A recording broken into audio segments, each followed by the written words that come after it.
Bienvenue, aujourd'hui on s'attaque à une idée qui nous semble presque naturelle, mais qui en fait est une construction sociale fascinante, l'idée de manger sainement. Oui, On ne va pas juste lister les vitamines ou compter des calories, hein. On va vraiment plonger dans l'histoire de cette idée. c'est ça. Et pour ça, on s'appuie sur un texte du sociologue Pierre Frazé, Saine alimentation entre nutriments et storytelling. Notre but, c'est de retracer comment on est passé de la lutte contre la faim à la gestion de l'excès. Et c'est une histoire qui est vraiment passionnante parce qu'elle nous montre que ce qu'on met dans notre assiette, en fait, ça n'a jamais été qu'une question de science. Ah non, clairement pas. C'est un miroir incroyable de nos angoisses collectives, de notre économie et même de nos idéaux de beauté. La santé publique et la silhouette parfaite ont fini par se retrouver, dans la même assiette. Alors, commençons par le début. Et le point de départ est pour le moins inattendu. On est en 1935. Oui. C'est la Société des Nations, l'ancêtre de l'ONU, qui s'empare du sujet. Et dans leur rapport, il y a une phrase qui a dû faire l'effet d'une petite bombe à l'époque. Ah oui. En gros, ils disent c'est fini, l'époque où on signait des traités commerciaux sans se soucier une seconde de ce que ça impliquait pour la santé des gens.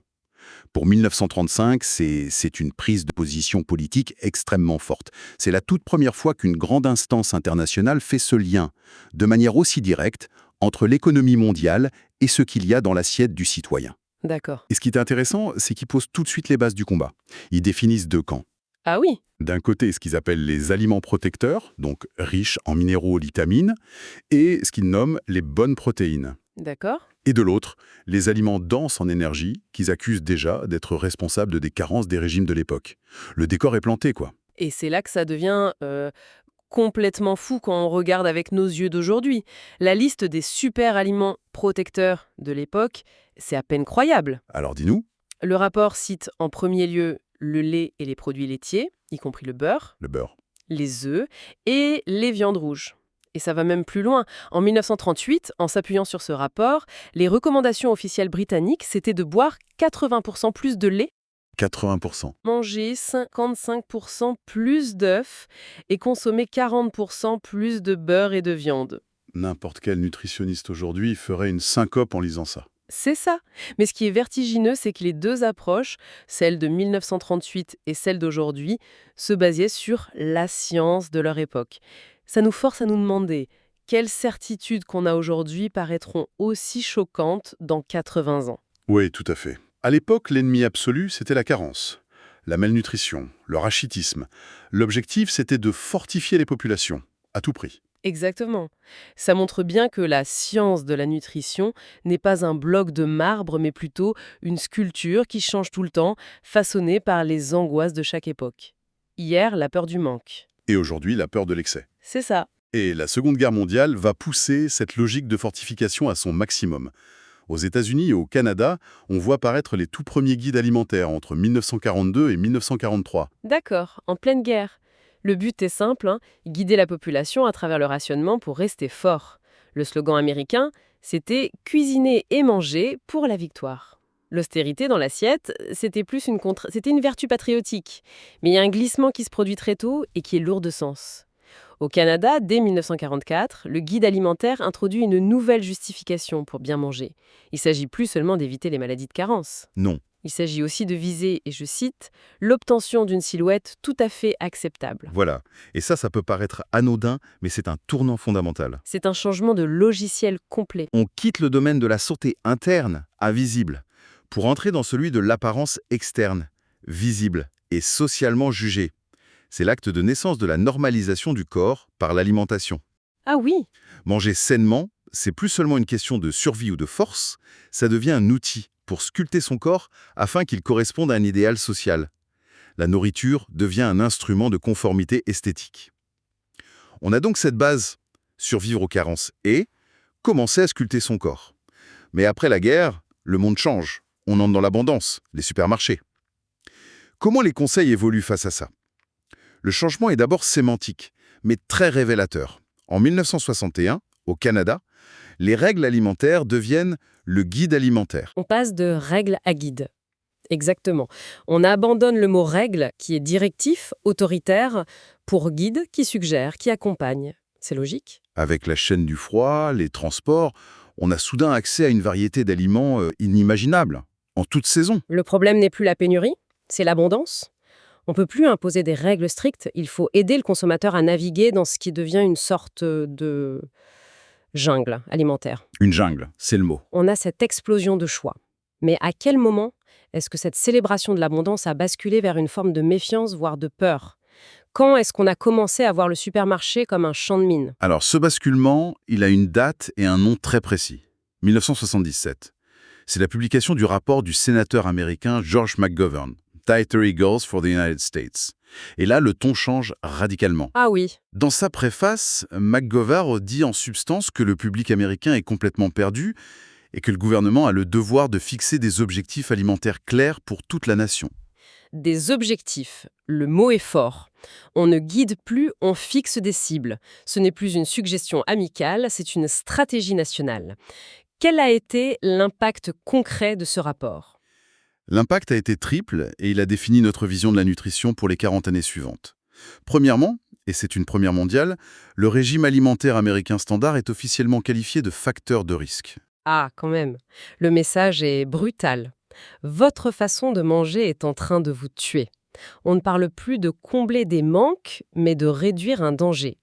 Et le deuxième impact, j'imagine, c'est que ce danger est nommé. Exactement. Le rapport établit un lien direct et officiel entre la consommation de gras, de sucre, de sel et les nouvelles grandes maladies de civilisation.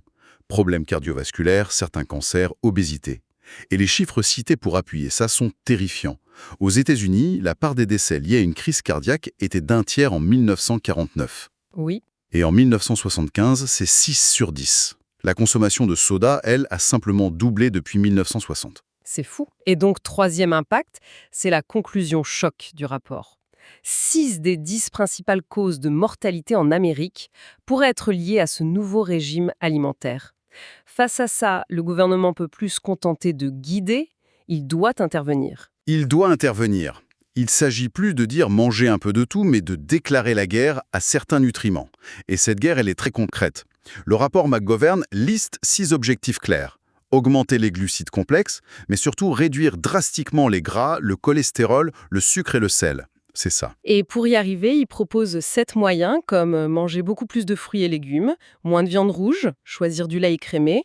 Tout ça nous semble d'une banalité confondante aujourd'hui. Mais c'était une révolution à l'époque. Ah oui, C'était même considéré comme une attaque directe par une bonne partie de l'industrie agroalimentaire. Il faut imaginer le tollé. Pour la première fois, le gouvernement américain nous disait plus seulement manger ceci, mais il disait arrêtez de manger autant de cela. c'était une déclaration de guerre. Oui, aux industries de la viande, des produits laitiers, du sucre, la chasse aux graisses saturées et au cholestérol qui a dominé la nutrition pendant des décennies, elle est née précisément là, en 1977. D'accord. Donc le gouvernement déclare la guerre au gras et au sucre. Mais comment on fait passer ce message dans chaque foyer? Comment on transforme ces objectifs nationaux en choix individuels devant le rayon du supermarché? C'est la grande question des années 80 et 90. Et on entre dans ce que Fraser appelle l'ère des outils cognitifs. L'idée, c'est de donner aux citoyens des outils pour l'aider à prendre les bonnes décisions. D'accord. Au Canada, par exemple, le guide alimentaire se part d'illustrations en couleurs, un soleil, puis un arc-en-ciel en 92, pour être plus simple, plus visuel. Et d'ailleurs, son titre change cette année-là pour devenir le guide alimentaire canadien pour manger sainement. Oui, C'est vrai que cette précision pour manger sainement, elle n'est pas anodine. Ça veut dire que le concept est maintenant totalement installé. C'est un objectif de vie officiel. exactement. Mais l'outil le plus puissant de cette période, c'est l'étiquetage nutritionnel, qui devient obligatoire aux États-Unis en 1990. C'est une invention absolument géniale d'un point de vue de communication. Attends, en t'écoutant, je réalise que cette étiquette qu'on regarde tous sans vraiment la voir, elle est construite comme un mini-drame. C'est pas juste une liste de chiffres, il y a un scénario. C'est exactement ça. Il y a une narration. Tout en haut, le personnage principal qui préoccupe tout le monde, les calories, ce qui fait grossir. Voilà. Juste en dessous, on a la bande des méchants, ceux qui bouchent les artères, les gras saturés, le cholestérol, le sodium. Tout à fait. Et tout en bas, les héros qui viennent nous sauver. Les fibres, les protéines, les vitamines. C'est une histoire en fait. C'est une narration. Cette hiérarchie n'a rien de neutre. Elle est le reflet direct des angoisses du rapport McGovern. Elle grave dans le marbre ce qu'il faut éviter est ce qu'il faut rechercher. Oui. Et que les gens s'y conforment au gramme près ou pas, c'est presque pas le plus important. Ce qui compte, c'est que cette grille de lecture s'impose à tous. Elle installe dans l'esprit collectif une façon de penser les aliments, non plus pour ce qu'ils goûtent, mais pour leur profil de risque. Et puis, il y a l'icône absolue de cette époque, l'outil visuel le plus célèbre de l'histoire de la nutrition. Ah oui, La pyramide alimentaire, la Food Guide Pyramid, lancée en 1992 aux États-Unis. Son succès a été planétaire, un succès de diffusion absolument phénoménal. On l'a vu partout, dans les écoles, dans les cabinets médicaux, à la télé, sur les boîtes de céréales, partout. elle était simple, visuelle, intuitive. La base large avec les céréales, le pain, les pâtes qu'il fallait manger en grande quantité, Oui, et le sommet tout petit avec les graisses et le sucre à consommer avec parcimonie. C'était le symbole parfait de cette nouvelle orthodoxie nutritionnelle. je pense que tout le monde a ce souvenir d'enfance de la pyramide affichée dans la cantine ou la salle de classe. Et pourtant, c'est là qu'on touche au plus grand paradoxe de cette histoire-là. Oui, le paradoxe est immense. La pyramide a été un succès de communication retentissant. Mais un échec d'application spectaculaire. Exactement. Pendant les 20 ans où cette pyramide a été l'outil de référence absolu, promu par des campagnes de santé publique massives, l'épidémie d'obésité et de diabète de type 2 n'a pas seulement continué, Elle a explosé. elle a explosé. C'est ça qui est fascinant. On a mis en place les outils les plus sophistiqués pour éduquer les gens, on leur a donné des cibles, des codes couleurs, des schémas, et pendant ce temps, tous les indicateurs de santé publique liés à l'alimentation ont viré au rouge vif. Oui. Ça pose une question énorme sur l'efficacité de cette approche, qui est basée uniquement sur l'information et l'éducation. Ça nous montre bien les limites de l'idée selon laquelle il suffirait d'informer l'individu pour qu'il change de comportement, surtout quand il évolue dans un environnement qui le pousse constamment dans la direction opposée. C'est fou quand on prend du recul et qu'on regarde le chemin parcouru. On est parti des années 30 où le top de la nutrition, c'était de manger plus de beurre et plus de viande pour survivre. Oui, Pour arriver, à peine 60 ans plus tard, à analyser la structure narrative d'une étiquette sur une boîte de céréales pour éviter de mourir d'une crise cardiaque. et tout ça en moins d'un siècle.